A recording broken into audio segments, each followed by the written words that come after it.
Hello everyone, welcome back to our channel. This is Guntur Medical College, Department of Anatomy. We have completed the popliteal fossa and we are now continuing with the back of the leg muscles. Back of the leg muscles, we have this is the gastrocnemius. This is lateral medial head of gastrocnemius and this is the lateral head of gastrocnemius and plantaris muscles. Both these heads of the gastrocnemius takes origin from the posterior surface of the femoral condyles. If you see the insertion of this gastrocnemius, they join with the soleus so this is the origin of the soleus muscle, which takes origin from the posterior surface of the tibia and the soleal line and the posterior surface of the head of the fibula. All these three muscles join to form the Achilles tendon or the tendocalcaneus, which is inserted to the posterior surface of the calcaneus, so which causes the powerful plantar flexion of the foot.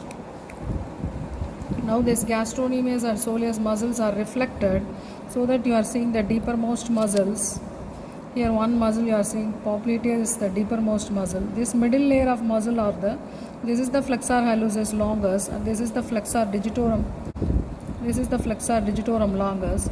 This is tibial nerve and posterior tibial artery.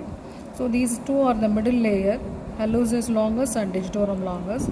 The student should remember hallucis is not lying on the medial side, it is lying on the lateral side. So this tibial nerve passes underneath the tendinous origin of the soleus. So this is the tendinous origin of the soleus. Tibial nerve passes and along with the posterior tibial artery. Deepermost, still one more deepermost muscle, what you are seeing, this is the tibialis posterior muscle. So tibialis posterior and popliteus are the deepermost muscles, and the flexor hallucis longus and flexor digitorum longus are the intermediate muscles. These two muscles, flexor hallucis and flexor digitorum longus, they enter the second layer of the sole of the foot for insertion. Tibialis posterior is also inserted to the sole of the foot in the fourth layer.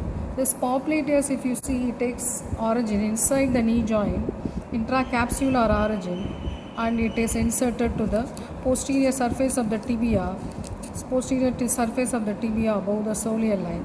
It is that muscle which causes unlocking of the knee joint. So all these muscles are supplied by the tibial nerve and posterior tibial artery, which will enter the flexor retinaculum and it will continue as plantar nerves and arteries.